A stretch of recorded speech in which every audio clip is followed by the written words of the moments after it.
Hello everyone, ಈ soybean ಪಲಾವ್ನ ಯಾವ ಥರ ಮಾಡೋದು ಹೇಗೆ ಮಾಡೋದು ನೋಡೋಣ. ಅದಕ್ಕೂ ಮುಂಚೆ ನನ್ನ ಚಾನಲ್ ಯಾರೆಲ್ಲ ಸಬ್ಸ್ಕ್ರೈಬ್ ಮಾಡಿಲ್ಲ ಹೋಗಿ ಬೇಗ ಬೇಗ ಸಬ್ಸ್ಕ್ರೈಬ್ ಮಾಡಿ ಅಂತ ಹೇಳ್ತಾ, ಹಾಗೆ ಮಕ್ಕಳು ಬೇಕಾಗಿರುವಂಥ recipes, home remedies, babies life style ನನ್ನ ಚಾನಲ್ ಇದೆ, ಹೋಗಿ ಒಂದ್ಸಲ ಚೆಕ್ ಮಾಡಿ ನಿಮ್ಮ ಮಗಳಿಗೂ ಸಹ ಮಾಡಿಕೊಡಿ ಅಂತ ಹೇಳ್ತಾ, ಹಾಗೆ ಬನ್ನಿ ಇವತ್ತು ಸೋಯಾ ಪಲಾವ್ನ ಯಾವ ಥರ ಮಾಡೋದು ಹೇಗೆ ಮಾಡೋದು ನೋಡೋಣ. ನಾನೊಂದು 5 ನಿಮಿಷಕ್ಕೂ ಮುಂಚೆ ನಾನು ಅಕ್ಕಿನ ನೆನೆಸಿಟ್ರೆ ರೈಸ್ ತುಂಬ ಸ್ಮೂತ್ ಆಗಿ ಚೆನ್ನಾಗಿ ಬರುತ್ತೆ ಅಂತ ಹೇಳಿ ಒಂದು 5 ನಿಮಿಷ ನೆನೆಸಿಟ್ಕೊಳ್ತಾ ಇದ್ದೀನಿ. ಹಾಗೆ ನಾನು ಸ್ಟವ್ ಆನ್ ಮಾಡಿ ಅದಕ್ಕೆ 2 ಸ್ಪೂನ್ ತುಪ್ಪ, 1 ಸ್ಪೂನ್ ಅಷ್ಟು ಆಯಿಲ್ನ ಹಾಕೊಂಡು ಅದಕ್ಕೆ ಈರುಳ್ಳಿ, ಹಾಗೆ ಪಲಾವ್ ಬೇಕಾಗಿರುವಂತಹ ಏಲಕ್ಕಿ, ಲವಂಗ, ಚಕ್ಕೆ ಎಣ್ಣೆಗೆ ಹಾಕೊಂಡು 2 ನಿಮಿಷ ಫ್ರೈ ಮಾಡ್ಕೊಂಡು, ಆನಂತರ ನಾನು ಒಂದು ಮಿಕ್ಸಿ ಜಾರ್ನ ತೊಗೊಂಡು ಕೊತ್ತಂಬರಿ, ಬೆಳ್ಳುಳ್ಳಿ, ಶುಂಠಿ, ಪಾಲಕು ಮತ್ತೆ ಮೆಂತೆ, ಹಾಗೆ ಒಂದು ಟೊಮಾಟೋನ ಸೇರಿಸ್ಕೊಂಡು ರುಬ್ಕೊಳ್ತಾ ಇದ್ದೀನಿ.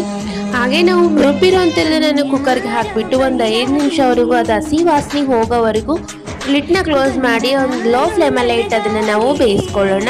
ಹಸಿ ವಾಸನೆ ಎಲ್ಲ ಹೋಗಬೇಕು, ಎಣ್ಣೆ ಎಲ್ಲ ಮೇಲೆ ಬರಬೇಕು, ಆ ಥರ ನಾವು ಅದನ್ನು ಚೆನ್ನಾಗಿ ಬೇಯಿಸ್ಕೊಂಡು, ಆನಂತರ ಮನೇಲೆ ಮಾಡ್ಕೊಂಡಿರುವಂಥ ನಾನು ಪಲಾವ್ ಮಸಾಲನ ಸೇರಿಸ್ಕೊಳ್ತಾ ಇದ್ದೀನಿ.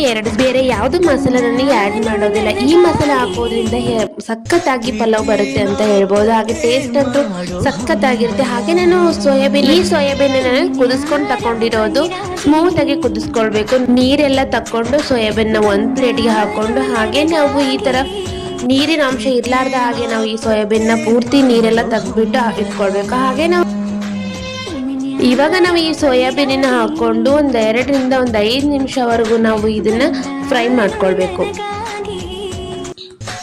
ಒಂದು 5 ನಿಮಿಷವರೆಗೂ ನಾವು ಇದನ್ನ ಫ್ರೈ ಮಾಡಿಕೊಂಡು, ಆನಂತರ ನಾವು ಇದಕ್ಕೆ ನೀರು ಎಷ್ಟು ಬೇಕಾಗುತ್ತೋ ಅಷ್ಟನ್ನ ಸೇರಿಸ್ಕೊಂಡು ನಾವು ಇದನ್ನು ಇನ್ನೊಂದು ಸರಿ ಪೂರ್ತಿಯಾಗಿ ಮಿಕ್ಸ್ ಮಾಡ್ಕೊಳ್ಳೋಣ.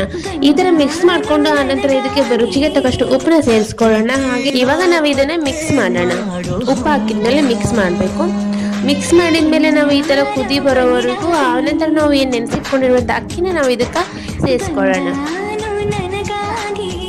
ಅಕ್ಕಿನ ಸೇರಿಸ್ಕೊಂಡು ಮಿಕ್ಸ್ ಮಾಡಿ ಲಿಡ್ ಕ್ಲೋಸ್ ಮಾಡ್ಬೋದು. 2 ರಿಂದ 3 ವಿಸಿಲ್ ಬಂದರೆ ಸಾಕು. ರೈಸ್ ತುಂಬ ಸ್ಮೂತ್ ಆಗಿ ಬಂದಿರುತ್ತೆ. ನೋಡ್ತಾ ಇರ್ಬೋದು, 2 ರಿಂದ 3 ವಿಸಿಲ್ ಬಂದಾಗಿದೆ. ಸೋಯಾಬೀನ್ ಪಲಾವ್ ರೆಡಿ ಆಯಿತು. ನೋಡೋಕೆ ಎಷ್ಟು ಸಖತ್ತಾಗಿ ಕಾಣ್ತಿದೆ, ಹಾಗೆ ತಿಂದರೆ ಕೂಡ ಅಷ್ಟೇ ಸಖತ್ ಟೇಸ್ಟಿಯಾಗಿ ಸಹ ಬಂದಿರುತ್ತೆ. ನೀವು ಸಹ ಮನೇಲಿ ಈ ಥರ ಸೋಯಾಬೀನ್ ಪಲಾವ್ ಮಾಡಿ ಅಂತ ಹೇಳ್ತಾ, ಹಾಗಿದ್ರೆ ನಾವು ಮೊಸರು ಜೊತೆ ಆದರೂ ತಿನ್ಬೋದು, ಇಲ್ಲ ಹಾಗೇನಾದರೂ ತಿನ್ಬೋದು. Thank you for watching.